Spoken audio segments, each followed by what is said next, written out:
The AI at the end, is a big machine or a lot of machines working together that learns about us. Right. Of course, if you are using the free tool, everything you put there is not anonymous, right? So they know who are doing this. Yeah, I suppose, yes. Right. So depending on what you are doing there, maybe I can know the issues you have in your company.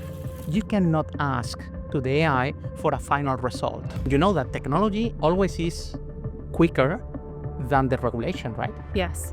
But how does the actual technology teach? Hay que dejar que los niños se acerquen al IA, por supuesto, porque no habrá un mundo sin IA. Pero dejarlo solo es lo peor que se puede hacer.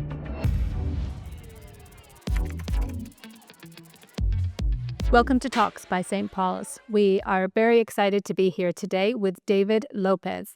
David is an associate director at ESADE's MBA program and an absolute specialist with everything as it relates to business transformation and digital marketing. David, welcome. Thank you so much for being here. Thank you for having me here. It's a real pleasure to be here. We're very, very excited that you were able to join us. Obviously, as an educational community, I think AI is probably one of the most hotly debated and discussed topics that there is right now. Right.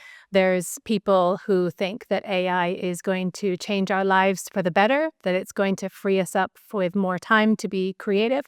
And there are others that think AI is going to destroy the world and forever change the way that we think about work.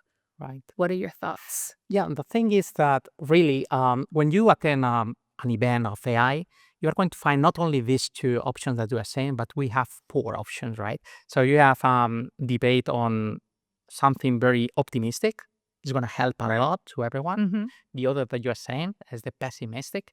But then you have all the talks about, how well I'm doing prompting, right? How technical I am. And the other thing, the fourth one, is events talking about humanism. So what is the role of the humanity about this? So we have these 4 things, the pessimistic, optimistic, the technical part, and also the humanistic part. The real thing is that we really don't know where are we going with this, right? The thing is that That's the scary part, no? That's scary because it's not depending on the regular people. Right. It's depending on some powers around the world, some big companies and others. So the thing here is that we have to focus on how we can use that, how we can get advantage of the AI right now, and how we can protect ourselves from the scary things that you are saying about the AI, right? The AI at the end, is a big machine or a lot of machines working together that learns about us. And that's really the first scary thing. Yes, absolutely. So the first scary thing is what we allow this machine to learn. Yeah. Right? So is this machine free to learn whatever it wants about our humanity? Mm-hmm. Of course, the answer is not easy, right? Because we have a history, right? Mm-hmm. We have a lot of things in the history of the humankind that maybe you don't want this machine to learn, Mm-hmm. because our behavior It's not always the best. is not always the best, right? And also can generate some bias, right? Uh-huh. So for Absolutely. example, there are some examples of exercises. For example, Barbie, the toy, right? Mm-hmm. So Barbie created an AI, right, in order that you can add your own Barbie, right? Mm-hmm. So whenever you ask for a Barbie in for example, the Caribbean, they give something very sexualized. Mm-hmm. If you talk about a Barbie in the Middle East, they appear with gun sticks. Mm-hmm. So it's something related to things that is not necessarily true, right? Mm-hmm. So they are like making bigger the bias effect that we have. Right. So this is the first scary thing. The first scary thing is what we allow the machine to learn. Right. But we have another one, which is maybe a little bit more scary, which is what we allow the AI to generate. Right. right? And what do you mean by that exactly? I mean, Generation. you can create whatever you want, right? You can create a picture, you can Yep. create an email, Right, you right. can copy Mm. my voice, you can copy my tone, you can create some kind of fake news directly from your home, right? Right. And we have some examples even in schools and other places that Right. they create fake things about professors or other mates in the class, right? So this is the two big things that still we are dealing with, right? What we allow machine to learn, and the second is what we allow the machine to generate, Right. right? And that's because a lot of schools and a lot of companies, they are creating their own AI agents Yes. with the information that can be shared and can be shown to the students or to the employees, right? So they create their own AI tools, but following Right. certain criteria. So it's not Some free criteria. entirely. Yeah, because let me tell you something else. Imagine you are in a company, you are starting a free tool of AI. For example, OpenAI, ChatGPT. So, of course, if you are using the free tool, everything you put there is not anonymous, right? So they know who are doing this, Yeah, I suppose, yes. right? So, depending on what you are doing there, maybe I can know the issues you have in your company. And maybe you are putting there some information that is confidential, and you are violating some copywritings, right? So you are putting your company in danger, right? So this is something that is happening in some universities and schools, right? So this is like the macro thing, so the scary thing. But now we are going to talk about what we are doing with this and how we are training our new professionals and the things that are happening in the market in our level. But the first thing, the macro environment, this macro environment, is it like it is? Okay. So Okay. Understood. And obviously your role at university, working with university students that are doing graduate degrees, and this is what you work with every day. How do you see this? What's your preparation? What do you work with the kids to make sure that they're right. prepared? Actually, they are not kids. They are in the MBA, right? The average age, they are like 29 years, Yeah. 29 years old. And what we are doing there, because we are a business school, right? So we are working in four main areas with them, right? The first one is what we call it's let me tell you in Spanish this word because we use that in Spanish, which is alfabetización algorítmica. How do you say that? The alphabetization of an algorithm? Right, or algorithm alphabetization, maybe, right? So that's important for us. It's not a matter of. I don't know what that means. Can you explain to us what that means? Because these are big concepts that probably a lot of us don't understand. It is. So the thing is, let me make a simile, right? So the thing is, we don't want our business students become mathematics or become engineers. Sure. They have to be business. Of course, if they want to do technical things, they have a lot of electives to do that, and they can be quite close to an engineer, right? But the thing is, in a general rule, we don't want the business students to be engineers, but they have to be confident using AI. They have to know how algorithms are working. They have to know much more than prompting, right? Let me an example here. Have you ever used AI? Of course, Every day. every day, all the time. Okay. Have you ever have the need to redefine your prompt because you don't like what the output of I mean, and I'm a very inexperienced and non-technical person, but from what I can understand, the key really is in how you develop those prompts. No, when you ask for information, you don't get back exactly what you want, so you have to edit and kind of keep going back and forth. In fact, sometimes I get a little bit annoyed at ChatGPT because I think it's not understanding me fully. Yeah. It's not understanding you, or maybe you are not making it to understand, I'm right? explaining myself, exactly. But the thing is, whenever you have to redefine or fine-tuning your prompt, it's because you know that something is not really okay, right? Because you think that something is wrong there because you know a little bit about what I'm supposed to get back. Right. Exactly. Okay. So now imagine you are asking something that you don't know anything. Yeah. You are going to get this information. You are going to think that this information is true. Right. Because you don't have enough information, you don't have enough concerns with this output in order to know that it's not the real one or the best one possible, right? So the thing is, there is an author talking about something called chain of thought. Chain of thought. The chain of thought means that you cannot ask to the AI for a final result. Okay. Because the final result could be a little bit random. Right. Because can understand something that you are not meaning, or you are not making yourself to be understood by the AI.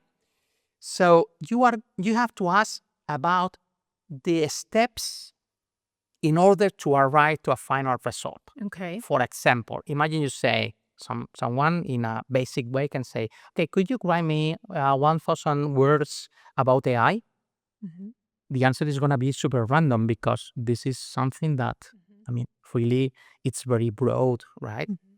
But if you ask, for example, using this chain of thoughts, if I were to write something about AI, which are the main points I cannot pass over, right? I cannot, I have to use. Okay. So it is going to give you some clues about what he or it is thinking about AI. Right. And then you can infer in the process, in the chain. So no asking for the final result, but asking for the steps in the middle in order to create a good chain to have the final result. Okay. Right? So that's something very relevant for our students, right? How to deal with the machine.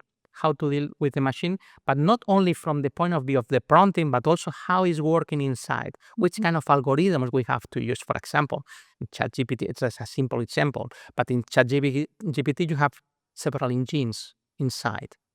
Some of them are better for calculation, some of them are better for writing, some of them are better for other things. And also, you don't have only ChatGPT, you have tons Of other of LLMs. So which LLM you have to use regarding the final result you want to have, right? So this is something that we teach to our students, but that's not the most important thing. We say about 4 things. This is the first, the algorithm alphabetization, right? We say. And of course, some of students wants to know more about technological things, so we have electives for that, right? So this is the first. The second one, which is more important than this one for business students, is how to find real use cases in the company, right? And that's hard because you have a lot of constraints. Technical constraints, human resources constraints. You have economical constraints in your company. For example, let me a couple of examples. Imagine you are the human resources manager of your company. A use case of the AI could be, can I forecast the burnout of my employees? Of course you can, regarding or monitoring what they are doing every single day, right? But can you have that data in an ethical way? Maybe not. Right? So an example. Another example, if you are in marketing, can you forecast the behavior of your client or your customers? Can you create a dynamic pricing on the product you are doing? Can you forecast the most used channel in an omni-channel environment? Of course you can. In legal, you have tons of examples. And also in finance, you have a lot of examples in order to see the balance sheet you have, the ratios, and whatever you have to do, or having a kind of advices of how to optimize your balance sheet, for example, right? So try to find the right use case for your company is one of the competences we are showing or we are teaching to our students, right? Because it's not whatever you want to do. You have lots of constraints in your company, right? Right. So this is the second one. Okay. We have a third one, which is more important than the other two Okay. before, which is, that technology always is quicker than the regulation, right? Yes. We don't have a clear regulation. Exactly. And the regulation that we have here in Europe is more strict than the regulation it is in United States, for example, or in China, or in the Middle East. It's completely different. Of course, if you don't like... That is part of the problem, isn't it, that they've spoken about, is that the regulations constantly trying to play catch up to all of the technology. but never catch up. Never catches up, exactly. Never catches up. And the thing is that if you are a big company, you don't like the regulation you have here, just change your headquarters to another place, right? So this is one thing very important for our students, right? Is how you can make, or you can do your leadership in the company, right? Because you don't have a regulation that is forbidden things. Okay. But the one who set the stage is you, because you are the manager. Sure. So how to manage in an ethical way, how to put boundaries on the use of AI in your company is you, not the regulation, not the law. Right. So this is very important for ESADE and also for managers. Sure. How to set boundaries in an ethical way, Right. by maintaining the competitiveness among our competitors, right? So this is one of the most important. So we have three, but we have the fourth one, which is much more important than the others, right? For business at least, is what is the rhythm, the pace you put in your company for adopting the AI, right? So of course you want your company to use AI, because if not, you are not going to be competitive in the market, right? Right. But you have in your company a lot of people that likes a lot AI, and they are first steppers, and they want to do a lot of things, and they are putting in danger the company because they are like leaking information there, of course. Yes. They are using copyrighted information. They are trying to get information that maybe is not real, true, 100% true, but they use that for making decisions. Yeah. So you have a few people there that they are dangerous people, even they don't know, because they are first stepper without control. But you have in the other part people that fears AI.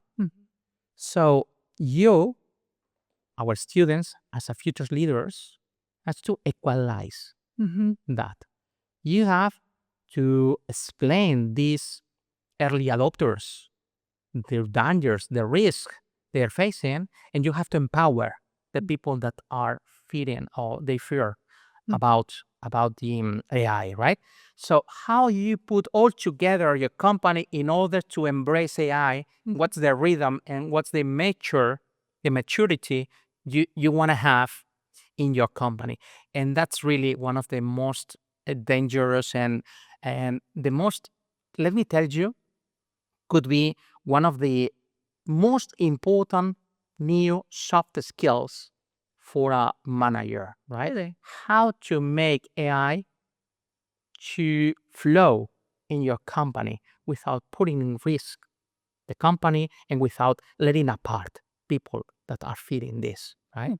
So most of the people says that it's very important, the technical part. Yes, the technical part is very important for engineers. It's very important for mathematics, statistics, and all things. But for a business, it's important to know how this is working. Right. How this is working. Then second, where to apply it. Having in mind the constraints of the AI, but also other constraints that you have as external things, right? So you have political issues, economical issues, social issues, technological issues, ecological issues, and legal issues. So putting all together, where do you want to start, and what is your portfolio of use cases you want to do in your company? And then, of course, it's going to be how you set the boundaries of the use in an ethical way. And the last one is how to equalize the rhythm of adopting AI in your company. Right? Of course, you have a lot of startups that they are right in the AI directly, but you have very big companies that they are quite far away of the use of the AI, right?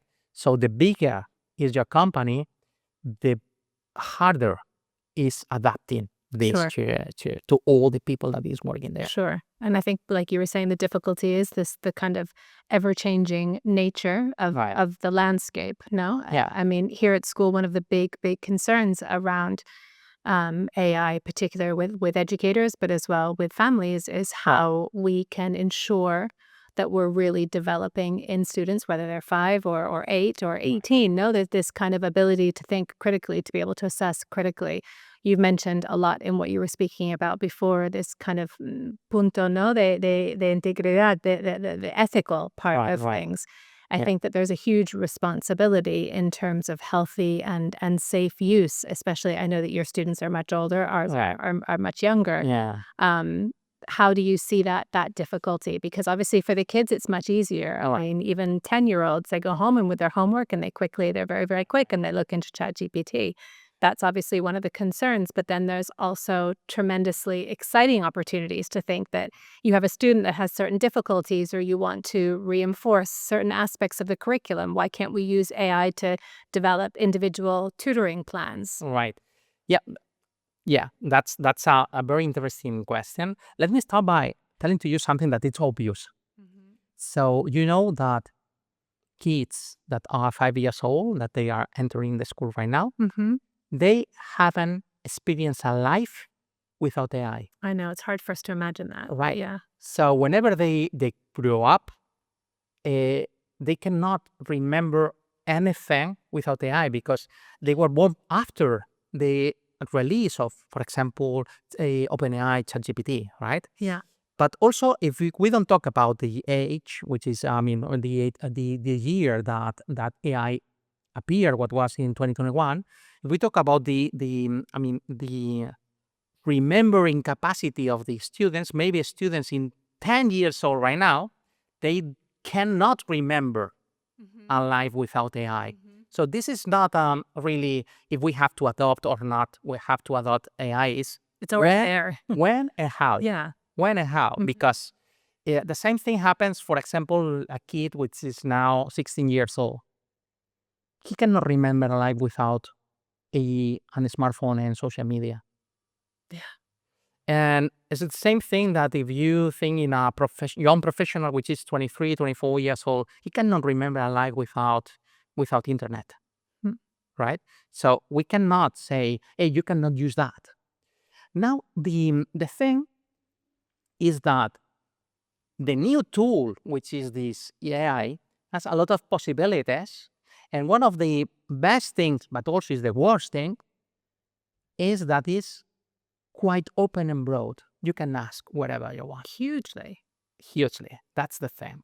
So the success in this is how to use it wisely, Exactly. depending on the age Exactly. they have. Because in the schools, for example, we are doing a lot of old school systems, right? So you have to learn something, and then I'm asking to you to give me a report or do an exam or whatever. Why you have to give a report? Why you have to do an exam? Because we want to control that your progression is okay and your level is okay, right?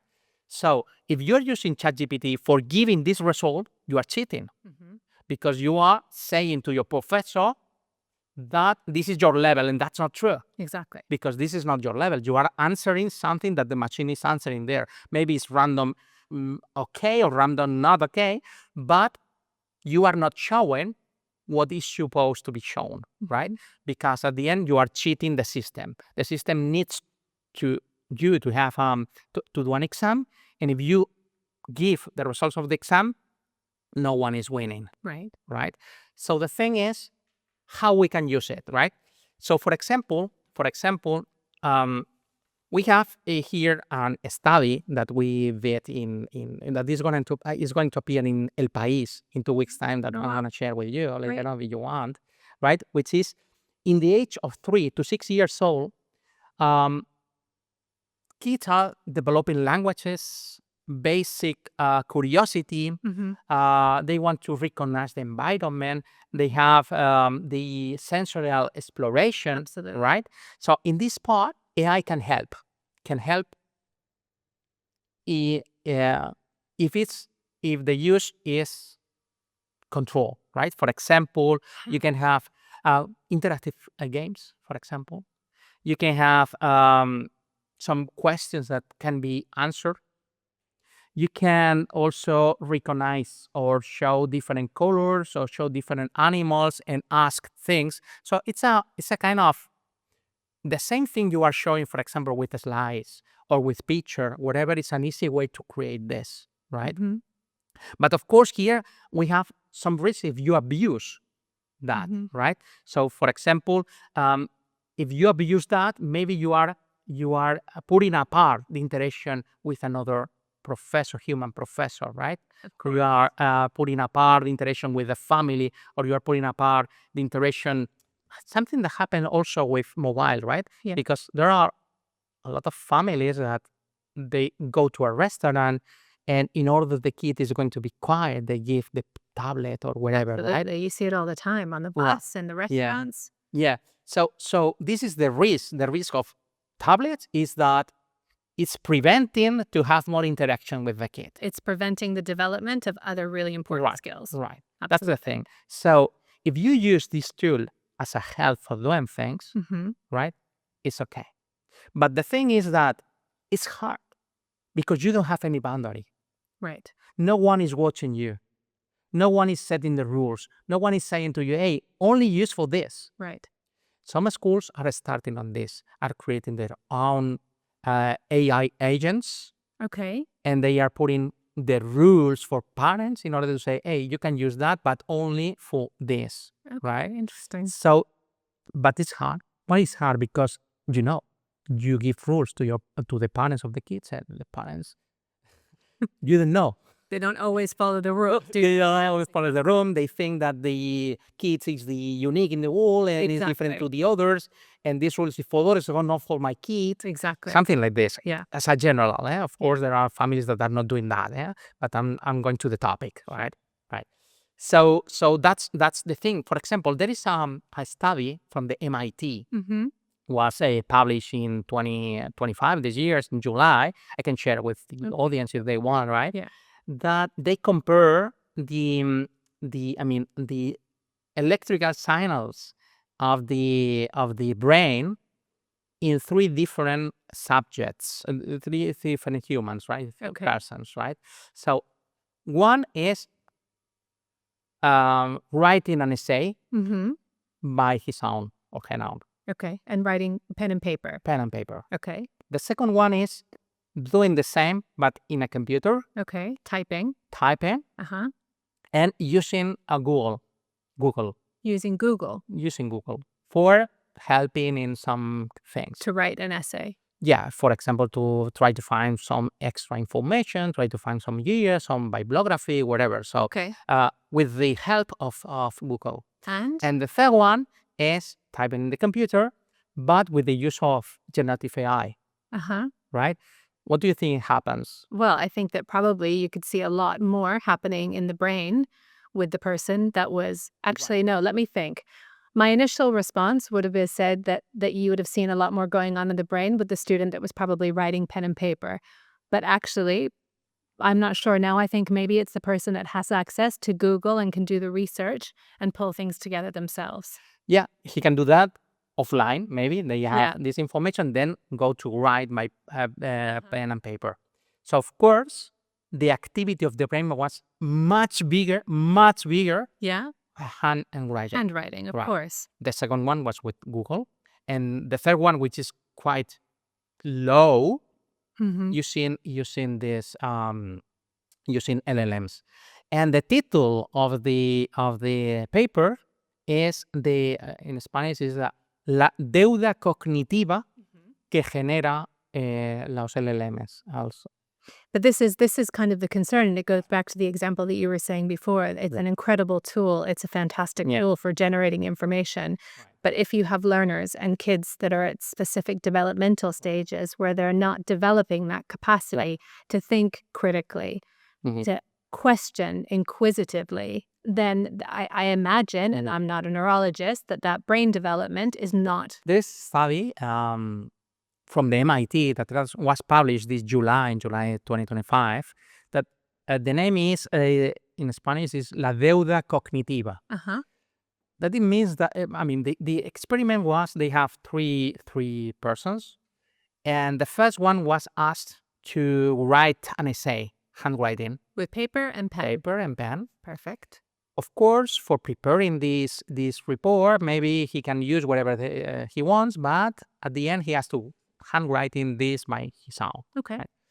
The second one was asked to create an essay, the same paper, but using Google and typing in the computer.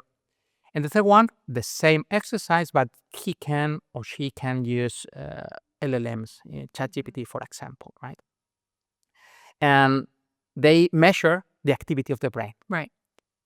Which of these do you think they have more activity in the brain? Oh, this is a test. My initial response, my initial thinking is that the student or the person or the young person that was actually handwriting the essay, the act of putting paper to pen would create more activity, electrical activity in the brain. Yeah. Why more activity, right? A lot of activity, much more than the others. Okay. The second one was the one using Using Google in order or to get more information, but of course Google is not writing for him the things, so he has to put all together in order to write the essay. and using ChatGPT, what just Well, brings it flatlining. flatlining. And this is very important. This is very important because at the end they was asking the machine to write and give an output. Mhm. It's not asking the tool to help him to do things. It's asking to do the final result, Product. the final product. And that's the danger of this. Okay. That's the risk. So we cannot allow our kids to ask for the final result, Right. right? Because they are cheating the system, as Right. we talked before. But we can expose them to AI because we have to. We Mhm. have to. But we have to teach them how to do that, right? For example, as I think I mentioned before, it's going to be a news on El País, Mhm. right, by myself, that is going to appear in 2 weeks' time. I'm going to share with anyone who is interested on that. Is talking about how we can expose our kids to AI. Because you know that the AI is very broad, as we talked before, right? And there's no boundaries. You can ask for everything, and no one is going to watch you. No one is going to warn you. No one is going to set rules for that, right? And regarding the age, maybe we can find some uses of the AI. Let me tell you some of them because I have here a cheat sheet of this, Okay. right? Let Okay. me go, because it's in Spanish, this. Let me go Perfect. for No, no, Spanish. Spanish is So, if we talk about, si hablamos de edad entre 3 y 6 años, tenemos unos objetivos cognitivos que son desarrollo del lenguaje básico, curiosidad, reconocimiento del entorno, exploración sensorial. Y el uso ideal de la IA aquí puede ser utilizar juegos interactivos que respondan a preguntas sencillas, animaciones que explican conceptos básicos, animales, colores, tutores, con una IA como tutor, hacer una lectura acompañada, Mhm. con preguntas simples como ¿qué ves aquí? Y demás. Efectivamente, aquí hay un riesgo muy claro del sobreuso. Mhm. Si hacemos un sobreuso, estaremos aniquilando la relación persona-profesor-alumno o la relación persona-alumno o niño con familia. Right. Pero eso, fíjate que lo estamos aniquilando también con edades mayores. ¿Cuántas veces nos hemos encontrado en un restaurante, verdad? Gente que le da el iPad a su hijo para que no moleste mientras están comiendo, ¿no? Sí. Entonces están aniquilando esa relación, ¿no? Y es lo mismo que nos podemos encontrar aquí. Por tanto, si hacemos el mal uso que estamos haciendo con los iPads, tendremos un grave problema aquí porque no haremos un desarrollo cognitivo adecuado. Right. Si hablamos de alumnos entre 6 y 9 años, aquí el objetivo cognitivo es otro. Es comprensión lectora, operaciones, etc. Entonces aquí se puede utilizar como refuerzo personalizado de ejercicios. Por ejemplo, serán ejercicios, normalmente en varias escuelas o en la universidad solemos dar ejercicios que corresponden a esa edad como media, ¿no? Que de alguna manera nos lo asesora pues, los organismos públicos, asesora la Generalitat, o en las universidades pues tenemos la ACU o la NECA que nos dicen cuáles son, digamos, los niveles. Pues aquí nos puede ayudar la IA porque si nosotros damos unos ejercicios de matemáticas y un niño o niña no lo sabe hacer o no lo ha entendido el profesor, no ha prestado atención, porque hay gente que presta más atención que menos, hay gente que se mueve más que menos. En función de cómo estás haciendo esos ejercicios, que le recomiendo unos más fáciles, unos más difíciles, para que no pierda la ilusión y pueda llegar a unos determinados objetivos, pues es un trabajo que a una persona, que a un profesor, le costaría mucho hacer planes personalizados para cada uno de los 30, 40 alumnos que tiene. Sin embargo, la IA nos puede ayudar a hacer esos trabajos personalizados. No a dar el resultado final, porque si da el resultado final estamos engañando al sistema, estamos haciendo trampa. Cuando me refiero al sistema, me refiero al sistema educativo. Abby, let me interrupt you for one Yeah. second here because this is very interesting for us. There, I agree entirely. And I think the fact that we could use these tools to really develop meaningful learning plans Right. to support children's learning is fantastic. The question I have is how the technology, what I fear, because I can see that. No, you're in a math class and there's something that one student didn't necessarily get. There was a concept Right. they didn't get. So they do a test and then the test gives them that result and it says that they didn't get that concept. So they're going to do activities to support them. But how does the actual technology teach that point?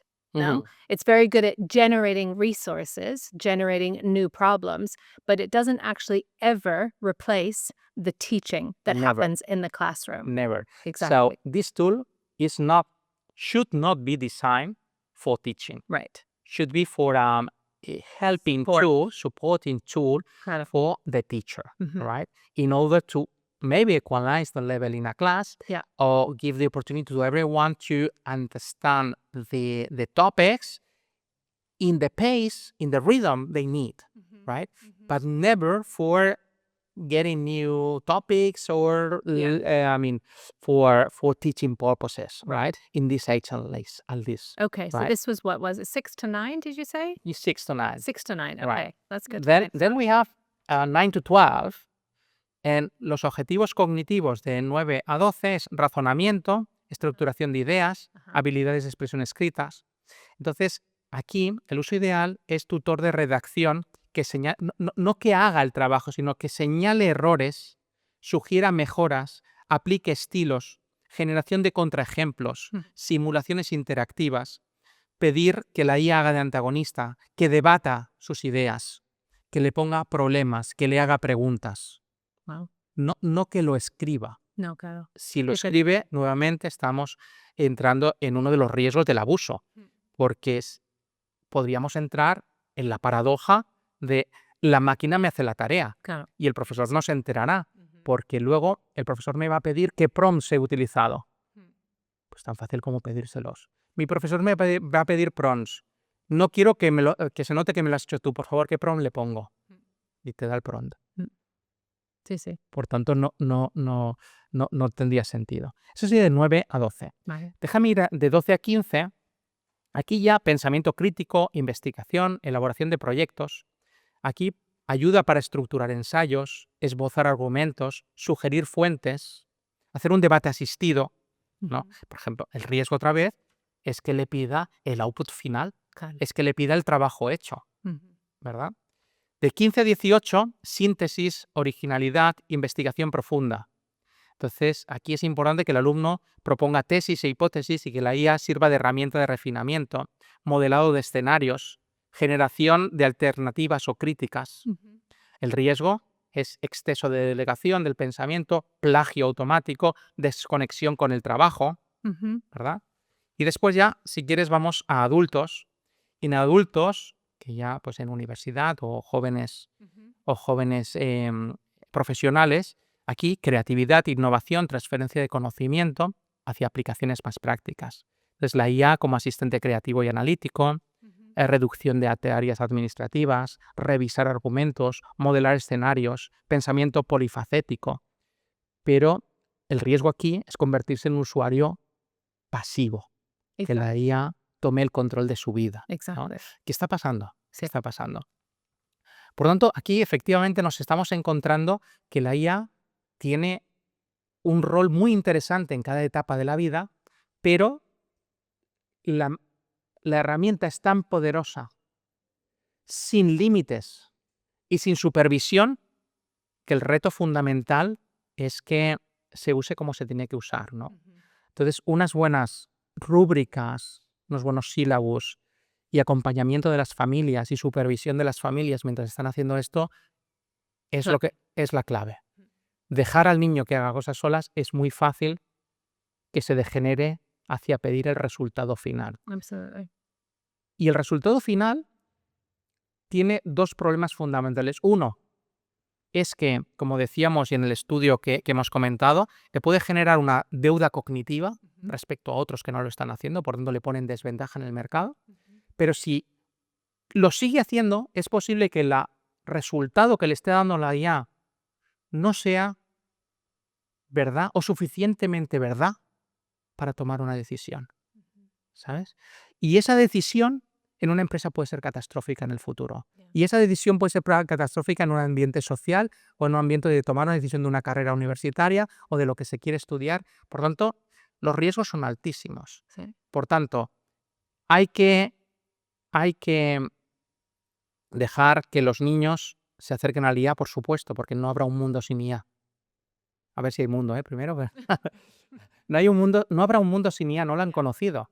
Pero dejarlo solo es lo peor que se puede hacer. Por tanto, hay una colaboración pues escuela-familia, en la cual, en este caso, déjame decirte que va mucho más peso a la familia que a la escuela. En la escuela podemos poner las reglas que consideramos adecuadas, podemos dar todas las charlas que consideremos adecuadas, pero después si en casa pueden hacer lo que quieran, si en casa el niño dice, ¿me puedes ayudar con los deberes? Y dice, no, hazlo con el chat GPT. Claro.